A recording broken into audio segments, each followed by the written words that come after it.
So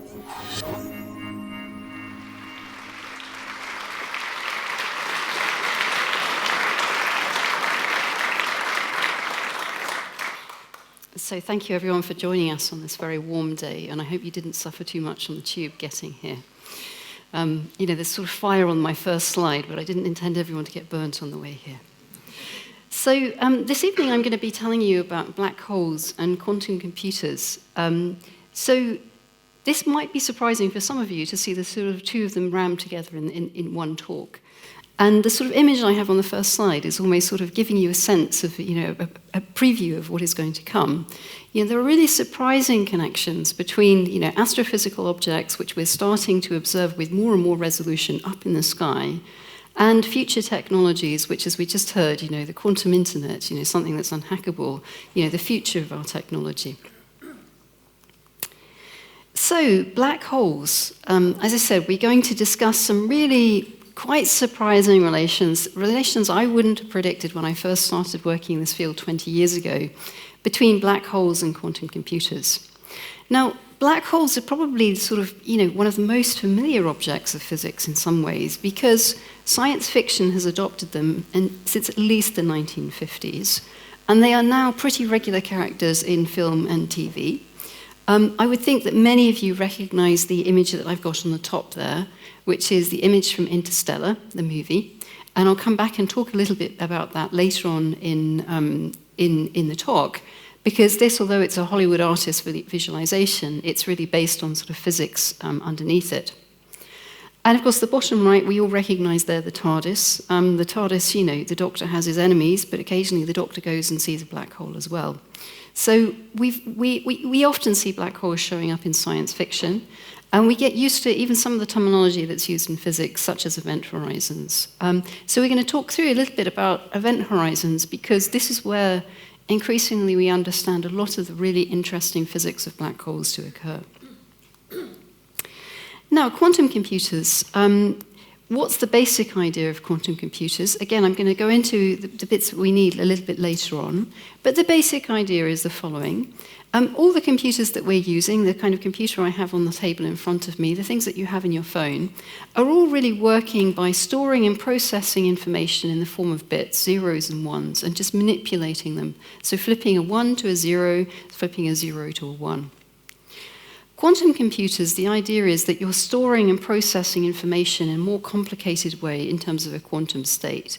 And the bottom right picture is sort of meant to visualize this, that you're somehow capturing, the information within an atom, within an electron in an atom, and you're storing it in a more complicated quantum state, hence the terminology quantum bit or qubit for short. And we'll talk about, why this might give you an advantage, why you might want to do this, and why, how this could, indeed give you something that's potentially unhackable, something that is, able to process information much faster. Now, it seems sort of somewhat strange, right, that, things which are astrophysical black objects could possibly tell us anything about quantum computers. So we're thinking about something. So the top picture there is sort of thinking about, one of the massive black holes at the center of a galaxy. And, the gas around it is sort of showing up as light around it.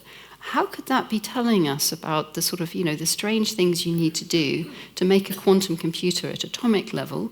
That's what's shown on the bottom right-hand side. People are controlling quantum properties of atoms in complicated lab setups. So to understand where the connection is coming from, we're going to sort of tell a story of how strange quantum physics really emerges from black holes. And it's a story that goes back 50 years. It's a story which was, to a very large extent, started by Stephen Hawking back in 1974. But it's a story that's really been driving the frontier of research on both black hole physics, but also really fundamental theoretical physics, fundamental physics of nature. What is the ultimate theory of everything, to take the title of the movie which was made about Stephen. So let's go back to the basic question of, so what is a black hole? So we learned at the beginning of the 20th century with Einstein's work that nothing can travel faster than the speed of light. So that at the time was really a kind of a new understanding of the nature of light. So a black hole, the basic definition we could use, the basic description we'd use, is something which is so heavy so compact that if you throw something from it, the escape speed is going to be bigger than the speed of light, and so something is automatically drawn back into it. It can't actually escape out. And the picture on the right-hand side, again, is trying to help you visualize that. So you know that if you throw something, if you shoot something off the surface of the Earth, if you shoot it fast enough, it will be able to escape up from the Earth and go off into orbit. But as you make your planet, your star, more and more compact, more dense, the escape velocity increases. And so you can see if we threw something at the same speed off something which was smaller and denser, it would actually be pulled back in again. So this idea that, you could have objects which were so dense that things couldn't escape from them is actually, it was postulated quite some time ago. So it's there in John Mitchell's work in 1783, it's there in Laplace's work in the early 1800s. But of course, at that stage, people didn't really understand the nature of light. They didn't understand this fundamental principle that nothing can travel faster than the speed of light. So it was just, interesting kind of ideas. The modern study, the modern understanding of black holes really came from Einstein's theories. So Einstein's theory of relativity, his special theory of relativity, was really understanding this principle that nothing could go faster than the speed of light. The somewhat, poorly named general theory of relativity. I'm not sure that we would choose that name for something these days, but this was understanding of basically gravity in extreme circumstances, more extreme circumstances than Newton's theory of gravity could handle. So Einstein's general theory of relativity, 1915, if you want to sum it up in a slogan, this is a slogan sometimes, it's attributed to people like the physicist John Wheeler. Space-time tells matter how to move. Matter tells space-time how to curve. So it's in a sense a slogan, but it kind of captures something very profound. It's sort of saying that gravity is a really interesting and different force of nature.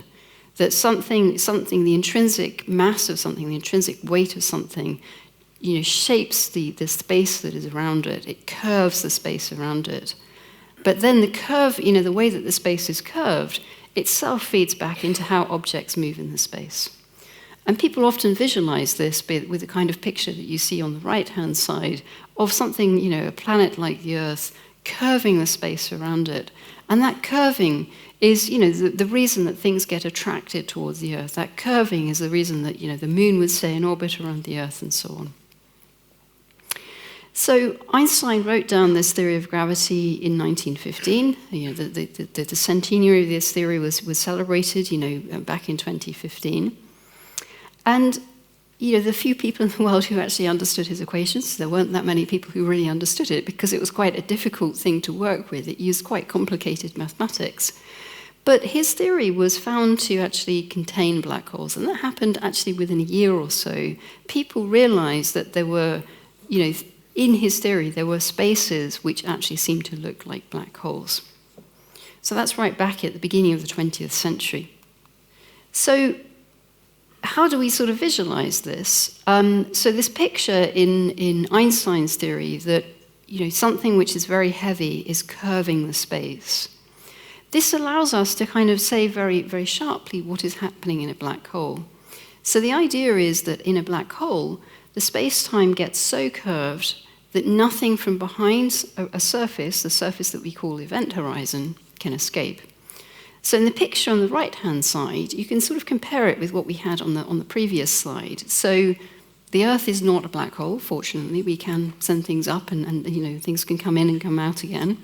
So the Earth is, sufficiently sort of, weak in its gravity force that it just gently curves the space around it.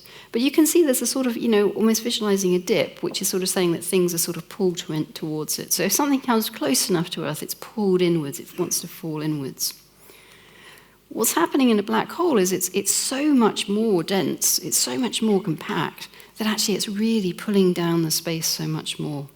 And so if you're approaching a black hole, you're really drawn much, much more strongly to fall deeply into it and keep going and keep going.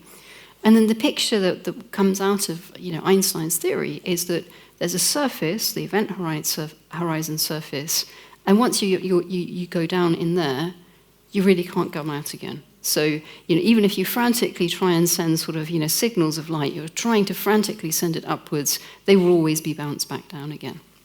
So, back in the early 20th century, people did find black holes. They found them, in a sense, mathematically as solutions of Einstein's equations. But back then, people would have perhaps primarily viewed them as simply mathematical solutions. You write down equations, mathematical equations, you can often find all kinds of different solutions of them. They don't necessarily have physical meaning. So there was some study of black holes, but I think probably it wasn't clear that these had anything to do with reality. So in parallel, of course, we've got, telescopes are increasing in their resolution. People are getting a better understanding both of the solar system and the beyond solar system, but people did not have the level of sort of data and information about astrophysics that we would have nowadays. So when does people start to sort of take the idea that these might be more than just mathematical solutions, fictional solutions? So I think that really comes in the 1930s. So it was the brilliant Indian physicist Chandrasekhar. And he realized really in the sort of late 1920s, early 1930s, in a sequence of works, that if you took a star that was dying, so it run out of nuclear fuel to burn, which every star is going to do eventually, so the fusion process is dying out. Those kinds of dying stars, so when you have a fusion process going on, as you have in our, something like our sun, you've got the pressure from the kind of gas from the fusion, and that's sort of pushing outwards and holding the star up. But if that stops happening, if the fusion stops happening, there's nothing to stop the star collapsing under its own weight to form a black hole. And the visualization that you see at the top there is by NASA and the European Space Agency and a particular author, Jeffries, which is actually really a visualization of this kind of process. It's of something which is a dying star and how it would kind of collapse down and eventually form a black hole. Now, there was certainly cynicism, that was Chandrasekhar's calculations and arguments, were they correct? It's probably fair to say at that point that not everyone believed that this would actually happen, but at least it could kind of give people a possible mechanism how black holes could actually form. People started to see that these could really be things which were actually up in the sky. History intervenes a little bit, right? So you can say, well, there's a bit of a jump in my timeline here. And there's probably some connection here with the fact that physicists in sort of the late 30s and 40s, many of them sort of jumped across into atomic physics for military purposes, right? So people were, of course, trying to develop the atomic bombs. And many of the brightest physicists in the world were working in Los Alamos on the atomic bomb, and similarly in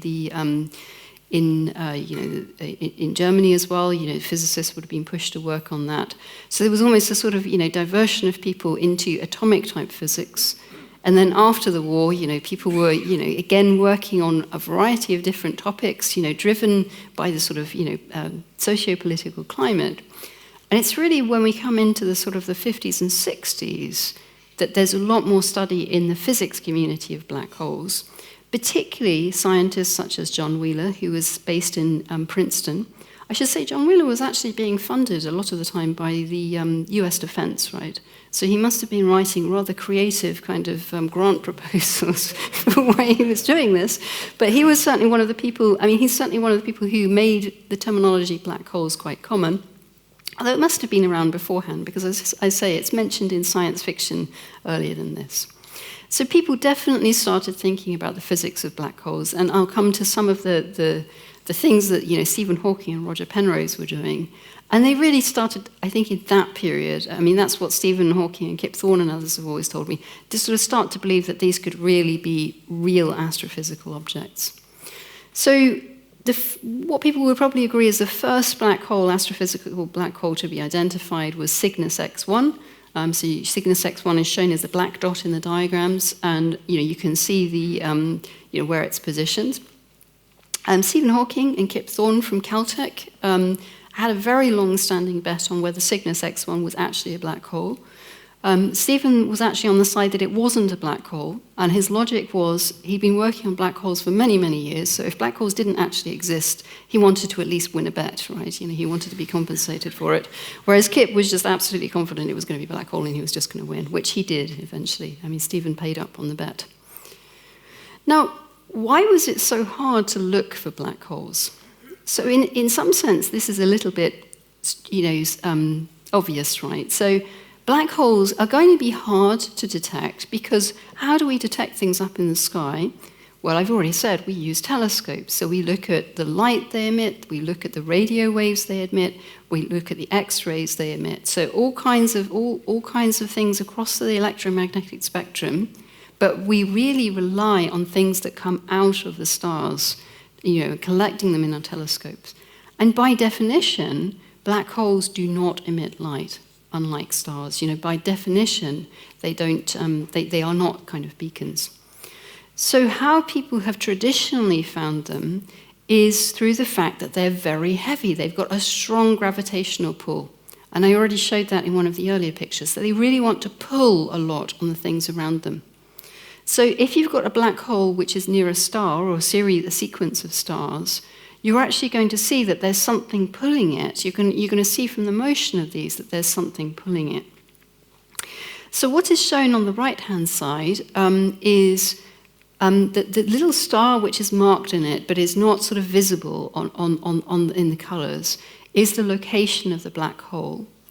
And then what is happening is that things that are visible, they're emitting typically in radio-type wavelengths, are being emitted in radio wavelengths, so you can see their colors, is that they're actually kind of moving around with time. They're being pulled around.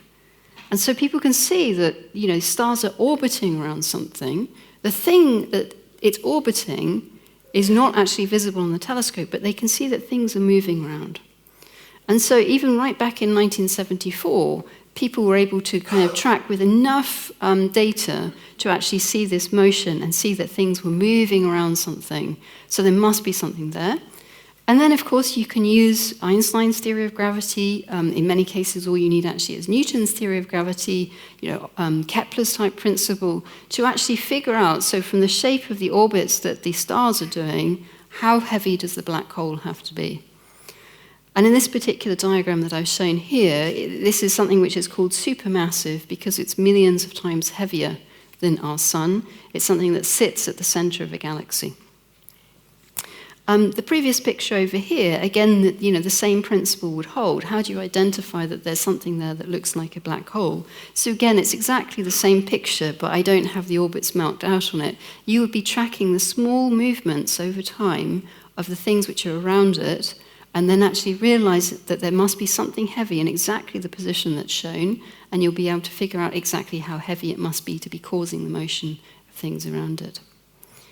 So that's the sort of, the way that people have, were seeing that there seemed to be black holes there, both black holes which were roughly as heavy as our sun, and then black holes which were super heavy, like millions of times as heavy as our sun, which are at the very center of galaxies. That's the way people have been doing this for sort of, 40 or 50 years. Now, nowadays we can do a lot better than telescopes 40 and 50 years ago. Right, so nowadays we are able to use arrays of telescopes sort of all over the Earth's surfaces. We can use telescopes which are up in space. We can get much, much higher resolution pictures. So in many talks about astronomy, you will sort of compare pictures which were taken even 10 years ago to what is taken today, and the amount of clarity that people have of the details is really different. So that sort of, suggests, so if I take this picture over here, and I imagined actually being able to, not just take a picture like this, but really zoom in on where Sagittarius is, and really take a really good image of what's happening around it, what would I see?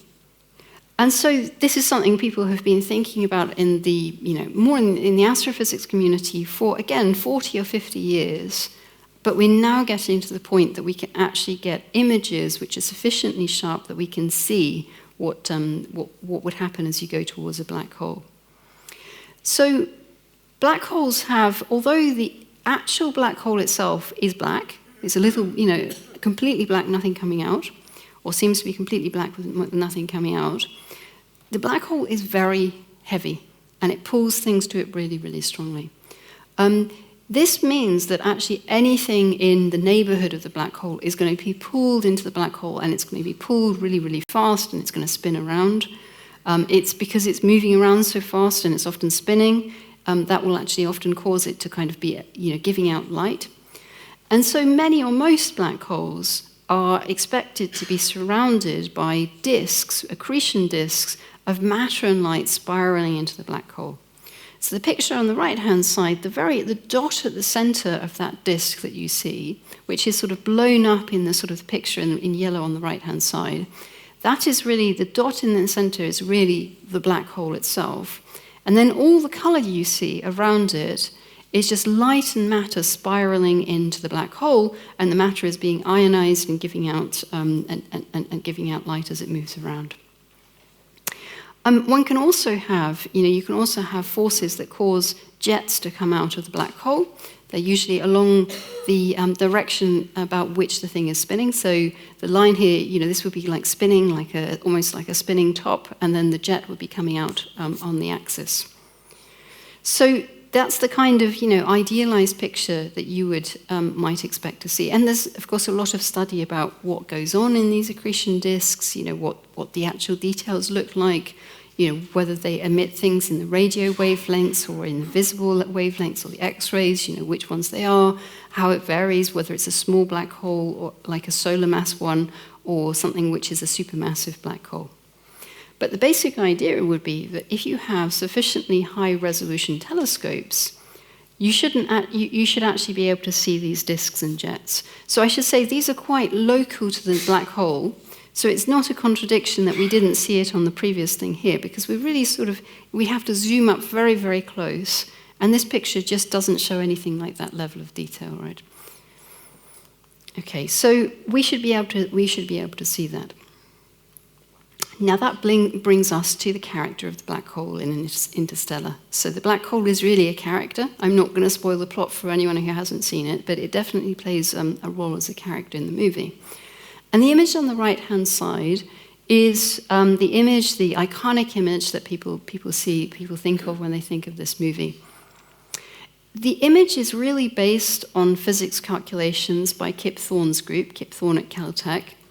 And the calculations are really about how a disk around a black hole would actually appear as you're approaching from different directions. So what are we seeing here? So first of all, the black kind of hemispheres, this is the event horizon, right? This is the stuff where nothing's coming out. We are seeing a disk which is in the sort of the middle plane. We're seeing a disk of light. But what is happening is that the black hole is so heavy that the light, which is sort of behind the black hole, behind where we can see, is being pulled up by the gravitational field and pulled around, and that's why we're seeing this halo around it. It was not, I think, really known in the physics community until quite recently. People didn't really start sort of doing this imaging and looking in detail about what it would look like until quite recently, by which I mean the last 10 to 15 years or so. So this image over here, it's very nice as a sort of image for me to explain to you that there's a kind of like a disk, a rotating disk around the black hole, and there are jets coming out. But the statement is that actually, if you went to look at it, it's really quite a lot more complicated than that, because depending on the angle that you're looking at, you would see the light from the back of the disk being pulled over in different directions. The gravitational pull around the black hole is really quite strong, and it distorts the light quite a lot.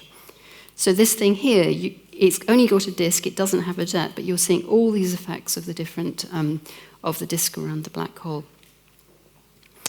Okay, so this is. I mean, I want to emphasize that this is based on physics calculations, and then of course, the Hollywood artists for the movie making it, particularly nice contrast, and they've chosen to show it obviously in visible light because we can see it.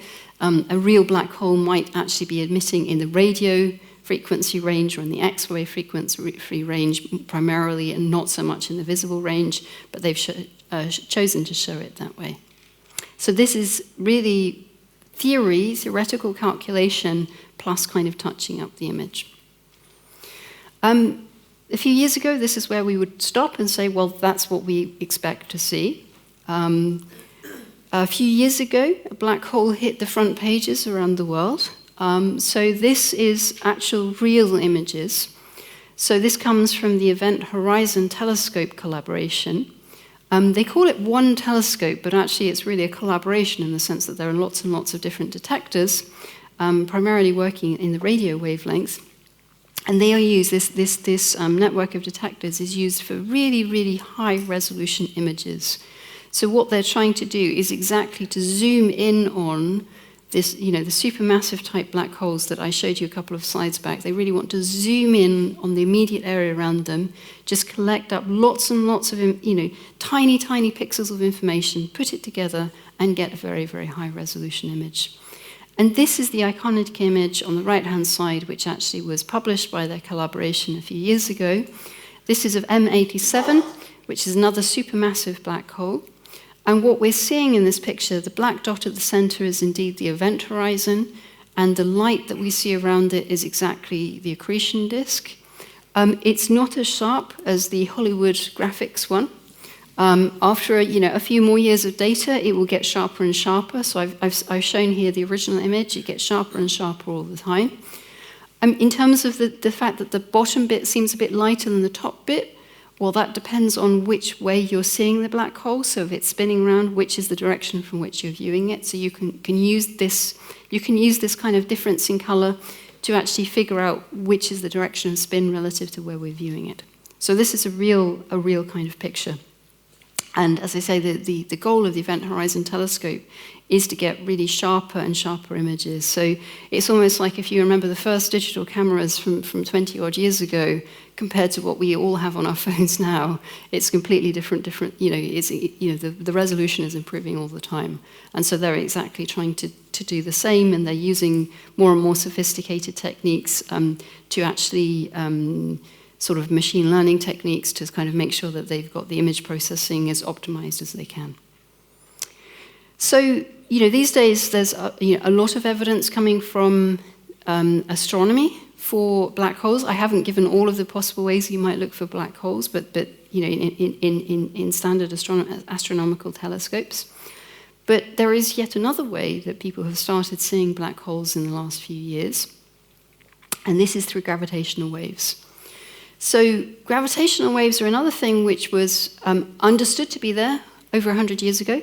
So it was understood that it would be there from the time that Einstein wrote down his theory, and people realized again that there were solutions of Einstein's theory which corresponds to ripples going through space and time, stretching the space, squeezing the space.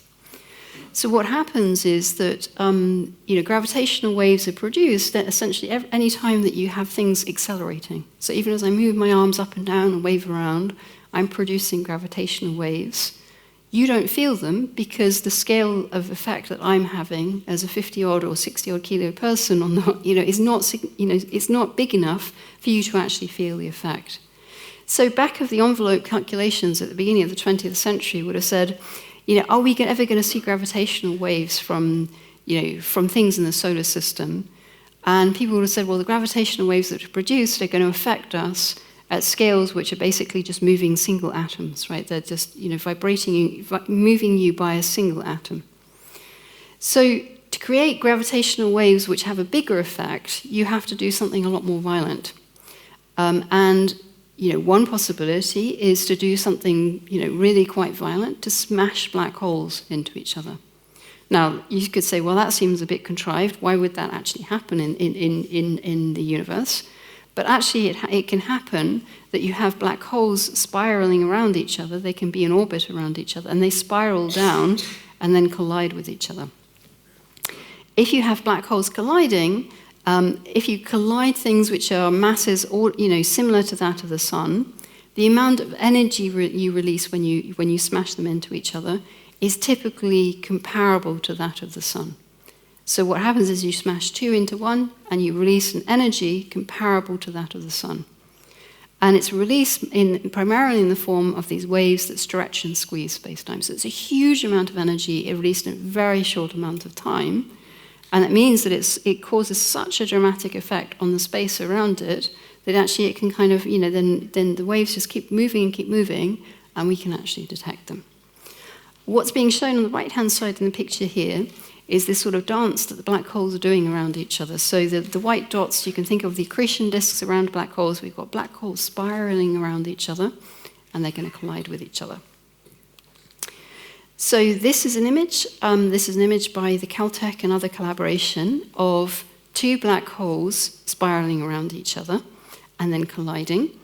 This is what we get from solving Einstein's theory of gravity on a computer. The coloring is to sort of, for your visualization. It doesn't actually send the space-time blue. Don't worry about that. It's not going to stain your clothes or anything crazy like that. It's just to help you visualize it. The peaks and the troughs are basically trying to help you visualize the space being stretched and squeezed. Okay, and the two little dots in the center, which will become more visible in a moment, are the black holes. So let's see what's happening. The black holes are spiraling around each other. It changes perspective, actually. It sort of moves around. You see them sort of moving around each other. And they're getting closer and closer. The bottom layer is actually showing you the effect that the black holes are having on the space around it. Now, as they get closer to each other, they have a really massive effect on the space around it. Now they've merged to form one single thing, and they're sending out lots and lots and lots of ripples of energy as the energy that's released, as they've collided into each other goes out. So it's just rippling and rippling and rippling through space-time. So again, this is a simulation.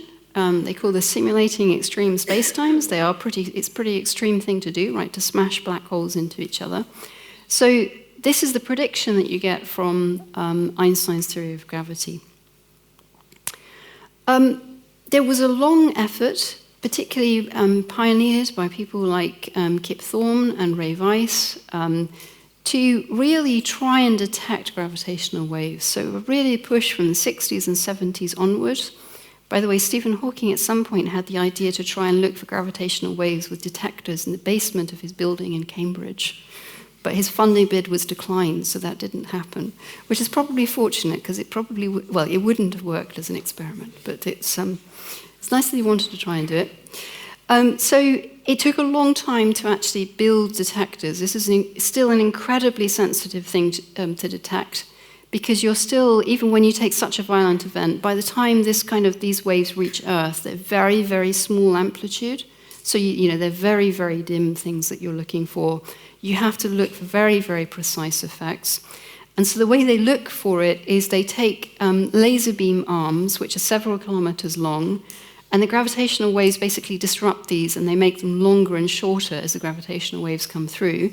You compare the different arms with each other, so they'll be stretched and squeezed in different ways. And then, if they're not the same length, but they're different lengths, you know that something has come through, and you know it's a gravitational wave. That's the brief idea of how it works. So LIGO used, in 2015, for their first detection of gravitational waves, they had two detectors in the US, and one of them is shown on the right-hand side. So the lines that you see going out, these are the several kilometer long laser beam arms. So you're using, really very state-of-the-art technology for very, very precise lasers to sort of measure distances very precisely and then asking how they're disrupted. So the LIGO collaboration, my group in Southampton is part of the LIGO collaboration, which now works with detectors in Europe called Virgo. The first detection in 2015 was followed by many others. They now have quite a catalogue of observation of black hole collisions and collisions of black holes and neutron stars. The gravitational wave signals that they see are very, very sensitive to the physics that we're seeing. So what I'm showing on the right-hand side is the actual first event that they saw. The two different panels are two different detectors. So they're located in different positions in the USA. Why do you have two different detectors? Well, one of the reasons is that you really want to make sure that what you're seeing is something that's coming from space and not something which is local kind of seismic, earthquake-type behavior. So if you see something in one detector but there's no counterpart in the other, you know that it's not something that's just passing through the Earth from space. You know it's just local and you throw it away. The fact that you're seeing the same signals but with a slight time delay because it's hitting them at a slightly different time, but the same shape, is confirmation that it's gravitational waves. The top line is the actual data they saw. The middle line is the signal that you see according to the numerical simulation. So it's plotting the simulation that I showed in the form of what you would actually expect to get from the detector. And the bottom is just a different visualization of that signal. Okay, so even to the eye, even without looking at it, you can see that they really seem to agree very well, both with the simulations that were done according to Einstein's theory, but they also agree with each other. So these particular shapes, the actual detailed shapes of the physics, are quite sensitive to features of black holes. And the hope and the idea would be that as we get more and more observations, we can learn much more about the fundamental properties of black holes. So to kind of compare gravitational waves to the discussions of the Event Horizon Telescope and astrophysical ways of looking at it, you see lots of really interesting astrophysics when you look at with the Event Horizon Telescope. So you're seeing the accretion disk, you're seeing the jets coming out, you see all those features which are outside the black hole horizon. The gravitational wave signals are really very sensitive to the actual surface of the horizon. So some of the shape of that signal is going to be really very sensitive to that. And the more and more observations that you can get, the more you can learn about that. Okay, so this, I hope, is going to work. So this is about listening to the universe. So this is, again, the sound. So we can take the signal and we can play it in an audio frequency so that you can hear it. Okay, so this is the sound that we got from the two detectors. Let's see if it works.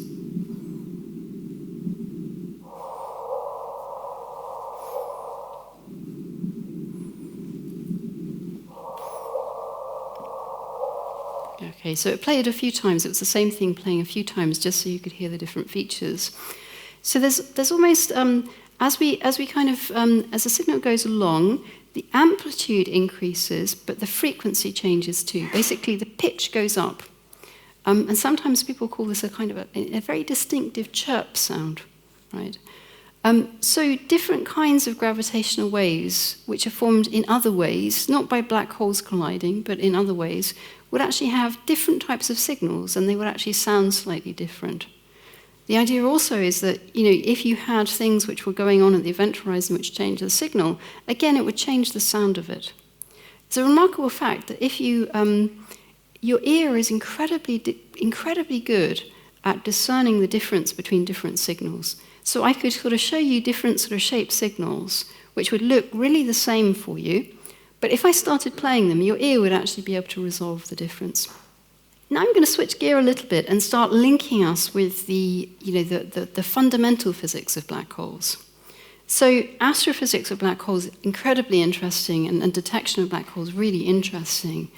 But the physics of the actual event horizon has been under detailed study since at least the 1960s. And of course, there was seminal work on this by Hawking and Penrose. Both became very famous on this.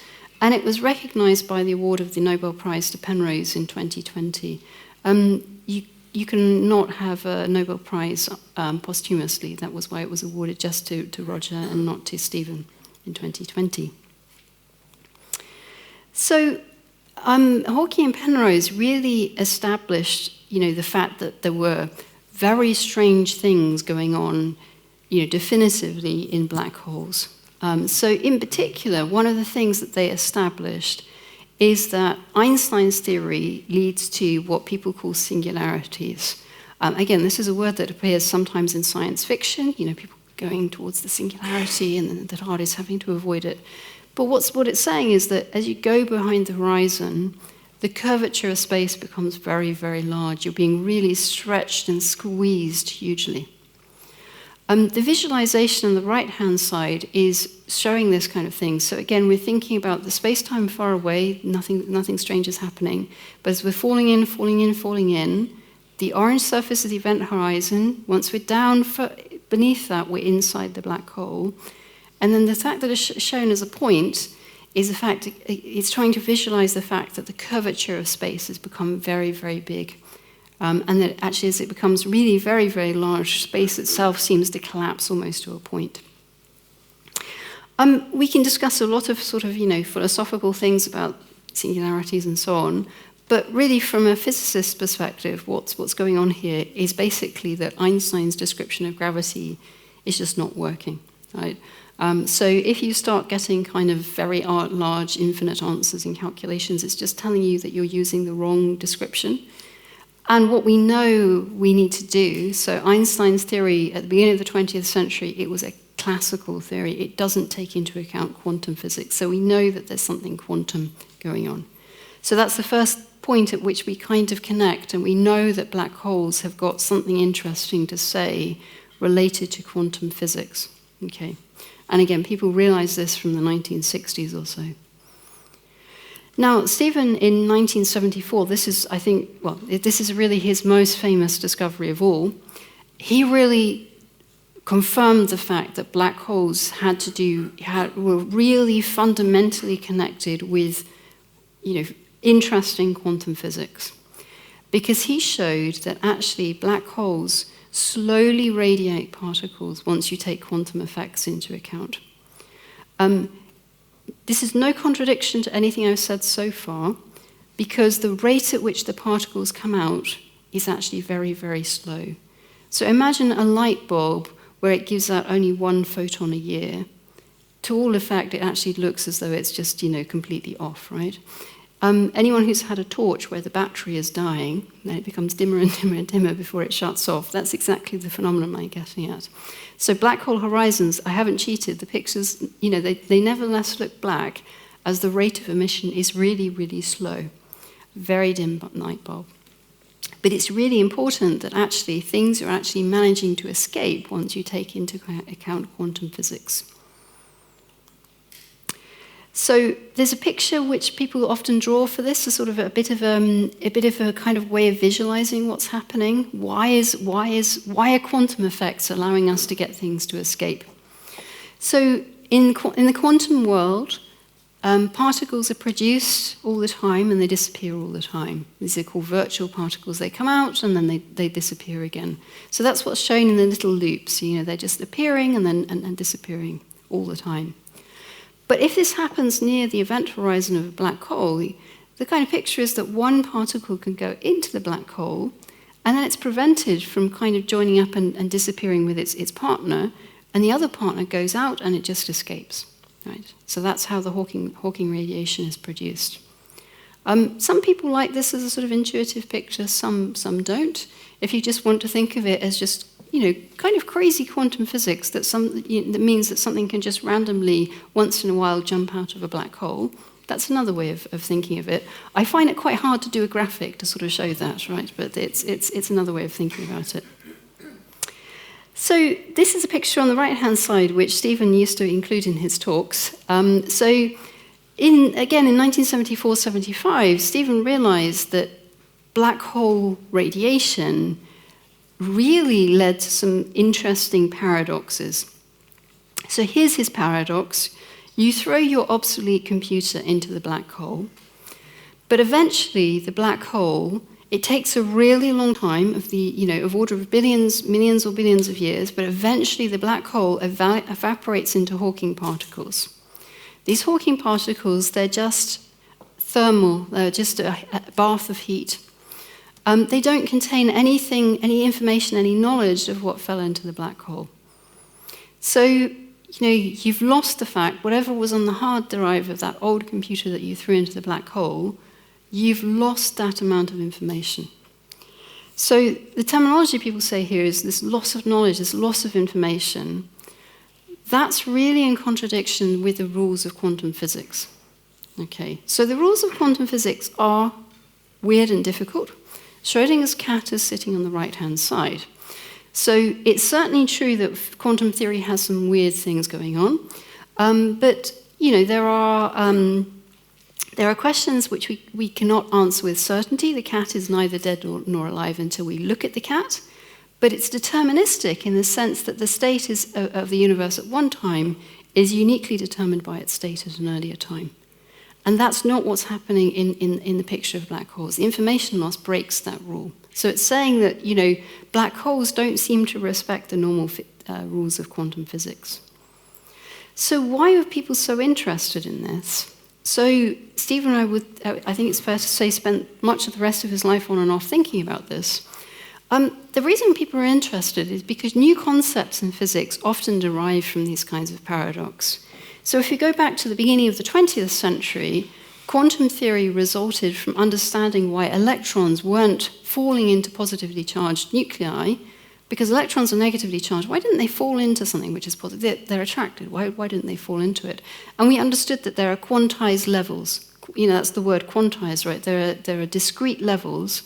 They can only have discrete energy. So basically, this paradox allowed the whole birth of quantum theory. So people have asked for many years, is a paradigm shift required? Is there something fundamentally going on which is required to understand black holes? And I think the answer is people do think there's some kind of paradigm shift, and we'll come in as we go on, in the final bit of the talk to actually explain this. So this idea of determinism implies that the picture that I've been drawing, which is a picture people have been drawing for 50 to 100 years, of the space around the event horizon, really can't be quite correct. Information about the black hole history should somehow be stored close to behind the horizon so that we can recover it as the black hole evaporates. So if we turn it round and say, let's assume that actually black holes do behave in a deterministic way, this is what must happen. We must somehow be keeping track of what fell into the black hole. And that's not there in the picture that I have on the right-hand side. So there are several ideas of this, and this is where, again, my own group's work comes in. So we work on a number of different aspects of this, of trying to sort of flesh out this idea and test it. So one idea is the so-called fuzzball proposal. And I'll explain the terminology just with the picture in a moment. So the basic idea is that there's no sharp event horizon, but basically just around that region, there's all kinds of quantum stuff, and if something falls in, you keep track of the quantum stuff. The surface is quantum, and it's captured by quantum excitations. The picture on the right-hand side, it's saying that the little black dots, which would have been the black holes spiraling around each other, but if you could look close enough, closely and closely, you'd see all kinds of quantum-y fuzz. There's no space-time singularity, it's just very kind of quantum sort of fuzz, lots of quantum excitations, things moving really fast. I don't know how Mazur chose the name fuzzball. Maybe he had cats who liked playing with fuzzballs, I don't know, but that's the name that he used. There's a variant of this idea, which those of you, reading things like New Scientist or Quantum Magazine may have heard about, so this is the last 5 years, which is so-called black holes islands. So in this approach, which comes from the Princeton and Stanford groups, their idea is that the information in the black hole is somehow captured by an island region which is inside the horizon. And the Hawking radiation is quantum entangled with this island. I'll explain a bit about quantum entanglement in a moment. So again, this enables the information to be recovered as the black hole evaporates. Okay, so both of these I've given the sort of the complicated versions, but I'm now going to make it a little bit simpler. For me, I think, and again, this is some of my own group's work in recent times, we think that actually these are two different versions of the same thing. So the picture on the right-hand side shows that you can look at the same object from different directions, and it looks very different, right? But actually, when you realize that you're viewing it from different directions, it's the same. For us, we think that the island is just a simplified description of the quantum fuzz. They're capturing the same kind of thing. And the basic idea is the following, that in either approach, what's going on is that the information is being stored in a giant hard drive at the surface. Okay, this is the basic idea. And for the purposes of this evening's discussion, the details of how we do it don't really matter so much. So there's like almost a giant hard drive. And moreover, it's a bit of a weird quantum hard drive too, because it's storing information as qubits. So we now made the connection with quantum computers.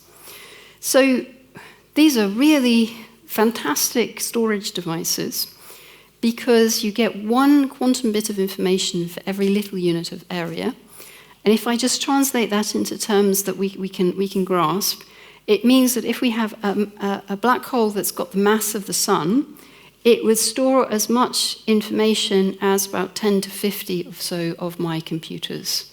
10 to the 50 is an impossibly big number, really, to start thinking about. So it's a huge quantum hard drive. The picture on the right-hand side, what it's meant to visualize is that as you're going to the surface of the black hole, every single little unit it can store a quantum bit of information. So what happens as we go into a black hole? So in the traditional picture of falling into a black hole, our poor, brave astronaut falls into the black hole, they fall through the accretion disk, they may notice some strange distortions like this, weird Doppler shifts, but they keep falling. In the newer version, the quantum perspective, which is consistent with Hawking's picture of Hawking radiation, is that as you fall in, information gets captured and stored. So our poor astronaut is effectively being pulled into quantum information. Quantum forces are pulling them into pieces, basically ripping them into individual little quantum bits. Right, that's the idea. It's quite a sort of striking sort of visualization here. Okay, so a little bit about quantum computing for the last 10 minutes or so, 5 or 10 minutes. So quantum bits, what are they? So I've used the phrase a few times, but what are they? So in quantum theory, we know that we have to work with probabilities, not certainties. So in a classical bit, something is definitely a 0 or definitely a 1. In a quantum bit, it has a probability of being in either of them, right? And that's the basic way that quantum bits work. And we're visualizing this with an electron, a single electron, that has got a probability of being one way and a probability of being another. Quantum computers store and process the information as qubits.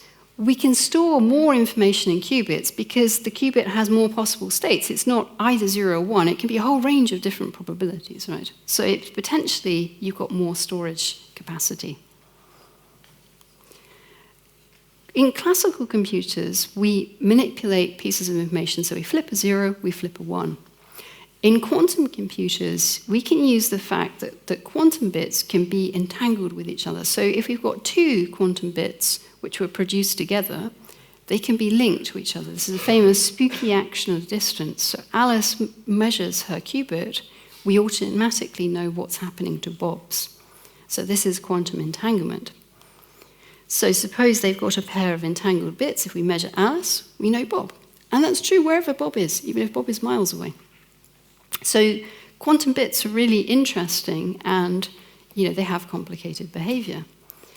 In terms of processing, that's what we've said before. In a classical computer, which we've got on the table in front of us, we're just automatically implementing operations on bits. So we operate on each bit at a time. In quantum computers, we use this entanglement to actually potentially act on rows of qubits simultaneously. So we can do operations which actually affect lots of qubits. And that's the basic principle why quantum processors could potentially be faster. So we can potentially store more information and we can process it faster. This is important because the standard techniques of classical computers, there's only so much that you can get onto a chip, right, with standard techniques. We've got to kind of at some point go beyond that. We've got to use new techniques to actually keep improving the performance of computers. Now, in real quantum computers, there are all kinds of challenges. There are lots of challenges in building them, scaling up prototypes, isolating them in environment. The thing on the right-hand side is a sort of a quantum computer where it's a huge thing and it's kind of shielded from the environment.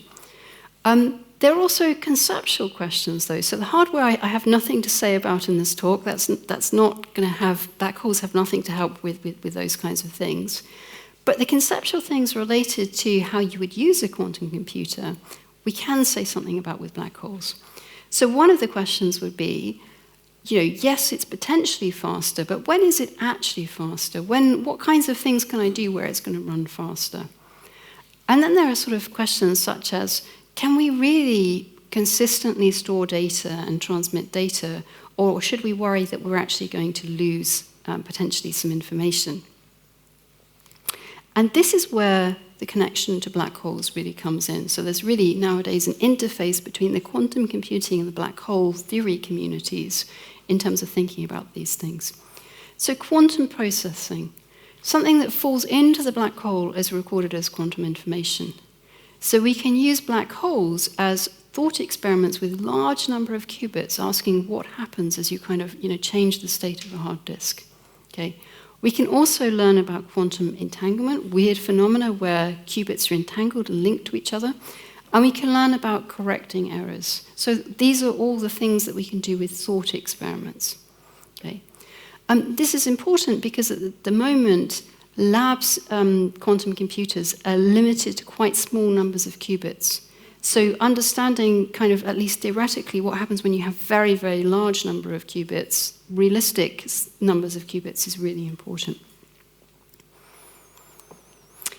So quantum errors. So let me tell you a little bit about those. So, there's a huge, anyone who works in any kinds of communications and transmission, of course, in transmission, it's really important to make sure that, the information that I send to somebody doesn't get corrupted. And so there's a whole theory of doing that. But in general, one thing that's true is that because the bits are independent of each other, if I corrupt one, at least it doesn't affect another. The thing which is an advantage in the quantum world, that things are entangled with each other so you can process them simultaneously, it can become a negative if something gets damaged. So if Alice's qubit gets damaged, that can affect Bob's too. Okay, so a challenge with quantum computers is, you win some things, you lose, you gain some ways, but you've got subtleties in others. You've really got to worry about errors. And so there's a whole field of people working on how to stop errors happening. And the idea is to put the quantum information in a bigger system of qubits. And so you allow the information to be reconstructed accurately, even if some qubits get damaged. This turns out to be quite complicated to do, sort of to say, how are we going to hide the information that we're trying to store and then transmit? How can we put it in there safely with all these other qubits there to kind of ring round and protect it? And many of the ways that people understand this actually tend to use kind of geometry constructions. So the picture on the right-hand side, every dot is a qubit, and then the orangey red ones are the ones we're trying to keep safe, and the green ones are the ones that we're using to protect them and keep safe. The only point of this picture is to show you this is complicated, and it uses a lot of geometry. It turns out black holes know all about it. So the picture on the right-hand side, you can think of as the geometry near a black hole horizon, just outside a black hole horizon, just a patch of space. And the geometry near the black hole horizon can be used to understand quite complicated error correction codes. So every little block here that I've shown in my picture is actually encoding some quantum information and passing it from one way to another. Again, it's a complicated picture. I'm not explaining all the features of it, but what I'm saying is that actually Einstein's theory of gravity knows all the features, and it allows you to kind of transfer things from one part to the other really safely. And you can see that's an even more complicated construction with actually a lot more qubits than this one over here, right? So that's something we can weirdly and strangely learn from black holes. So all of these things are very much in the theoretical domain. So certainly the idea of taking a construction, of building something around a black hole, a so-called Dyson sphere, to harness the black hole as a quantum computer, is in the realm of science fiction. But people have thought of it. See the picture on the right-hand side. They have come up with this idea. I should say Freeman Dyson, Dyson sphere is named after Freeman Dyson, who was a very great creative thinker in maths and physics and many other domains. He had the idea of building advanced civilizations, building a sphere around their sun to harness all the possible energy of it. Here the idea is you build it around a black hole. This is in the realms of science fiction or the far, far future. But at the same time, the kind of experiments, the thought experiments that theoretical physicists and simulations do on objects probing black hole geometry can give new insights and new ideas into quantum computing, with the thing I showed you on the previous slide of how to correct errors if different bits of your qubits got kind of damaged and corrupted, being an example of it. So the black hole surface really behaving as a quantum computer. So what we've done here is we've really taken our journey from black holes all the way across into quantum computing. So the left-hand picture here, what I'm showing and indicating here is all of the upcoming and current astronomy experiments which are allowing us to explore in more and more detail the structure of black hole event horizons. So we're not going to get in any time in the near future the level of resolution to sort of see the quantum error correction code that I showed you on the previous slide.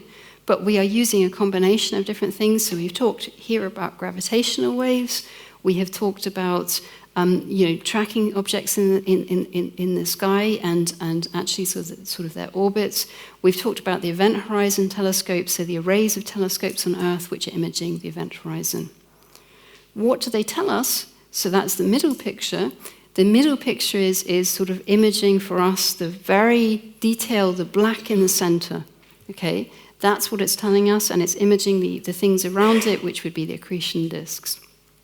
But the more that we understand those from the observations combined with the theory, the more we understand black hole event horizons, the more we can actually feed into how black holes are behaving as quantum computers and how they can be used to understand quantum processing and quantum information, and that feeds into our understanding of quantum computing. The picture on the right-hand side is a real laboratory quantum computer. So it's built, it's being built obviously with complicated, lab systems, but we're actually learning from the things on the left-hand side in the middle to actually inform what we're going to do in that. We want to learn the best way to make sure that our information is kept. So thank you very much. I will sort of stop here, and time to take questions. So thank you.